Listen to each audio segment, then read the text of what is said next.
tercer lugar, este capítulo de la Biblia citado, ¿sí?, por Robinson. Y en cuarto lugar, primera de Juan, capítulo 2, en el que se nos habla de la tentación del enemigo hacia todos nosotros los cristianos. En primer lugar, hay que decir que tentación no es lo mismo que prueba. ¿Quién tienta?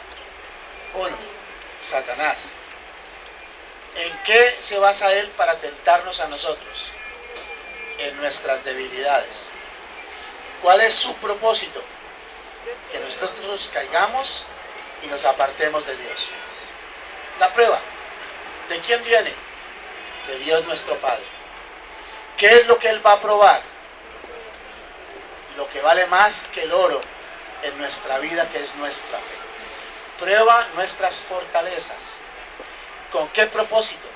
Con el propósito de limpiarlas y hacerlas más maduras. Y eso es lo que dice Santiago.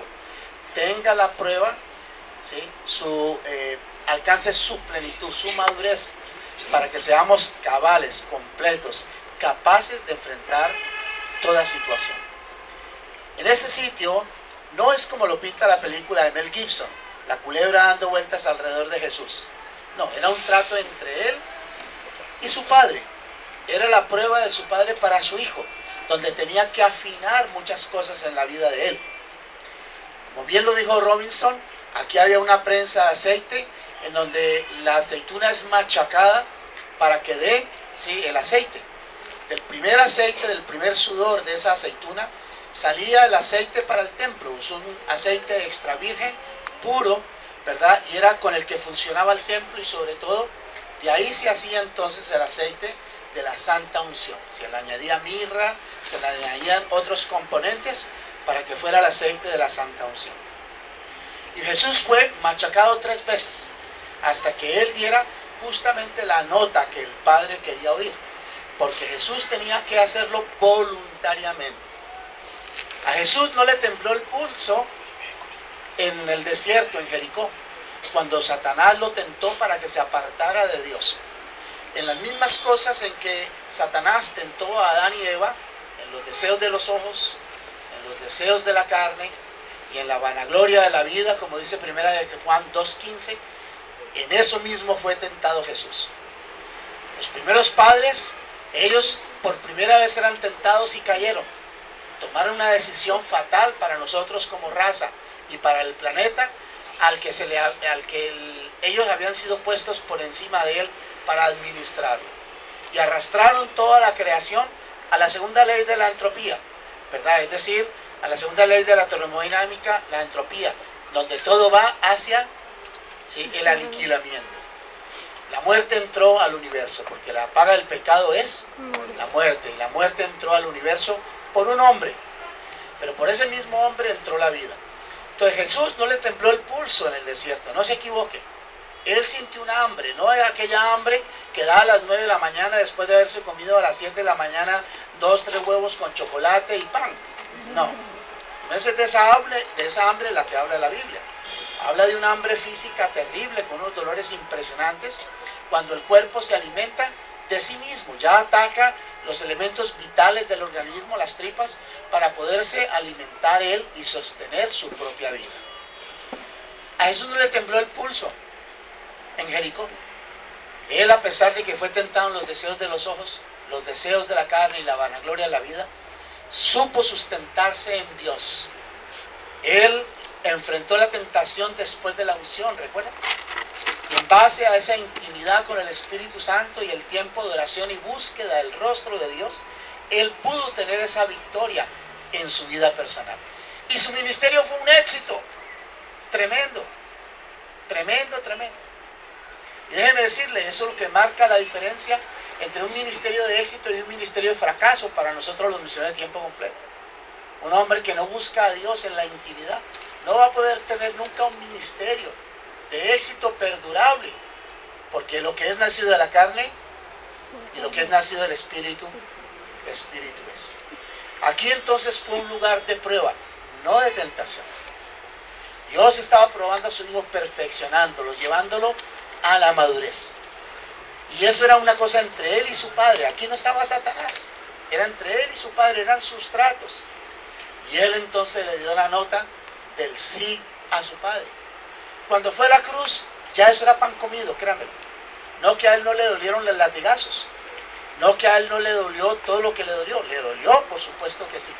Pero él aquí inició el proceso de redención del que nos hablaba Luis Guillén esta mañana, con sus primeras gotas de sangre que caían a tierra para liberarnos de la maldición de la productividad nuestra y hacernos entonces darnos asequibilidad, ¿sí?, a la prosperidad. Yo he venido para que tengan vida y la tengan en abundancia. Entonces no nos equivoquemos con este sitio. Este sitio es un sitio de prueba, no de tentación. Y ya para terminar, un punto es 1 Juan 2:15. En lo que fueron tentados Adán y Eva, fue en lo que venció Jesús.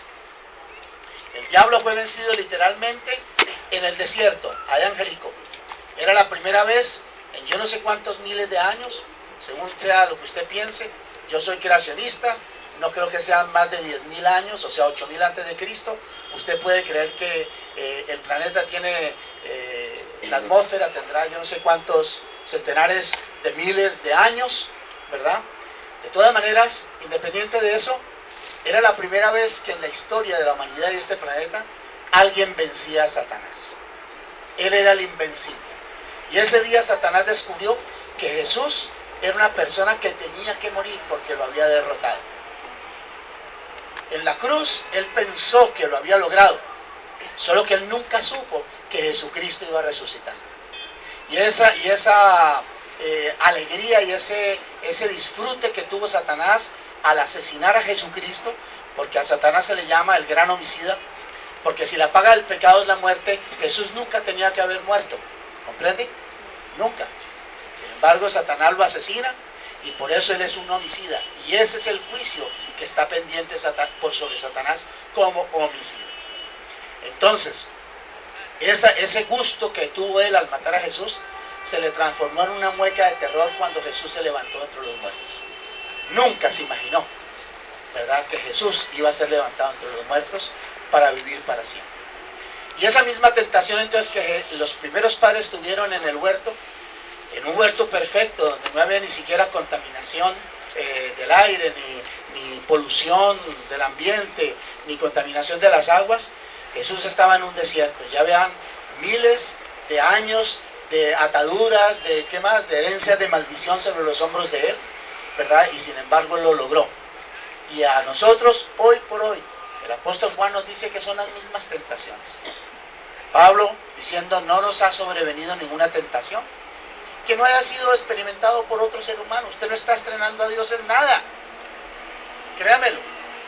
Todos nosotros ponemos cara de víctima con Dios, pero nadie está estrenando a Dios en ninguna situación, ni con su hijo drogadicto, ni con el problema de la homosexualidad del otro, ni con el jefe que le tocó, ni con el presidente que tiene, ni nada de esas cosas. Dios no se está estrenando con ninguno de nosotros. Dios nos ha capacitado internamente para afrontarlo todo. Pero son estos tiempos, en estos sitios, en donde Él nos da la fuerza. Y por eso Él le dijo a los apóstoles, la carne es débil. Estas cosas no se pueden enfrentar con lógica. No se pueden enfrentar con devocionales de 2 minutos mientras le cae agua a usted en la cabeza debajo de la ducha.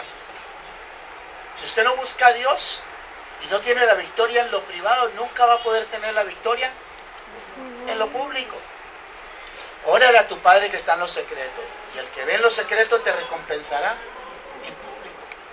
El Padre en la fe decía, el mejor medio para estar de pie ante los hombres y las circunstancias es estar de rodillas delante de Papá Dios. Y eso le dijo Jesús a sus discípulos. La carne es débil, oren, oren.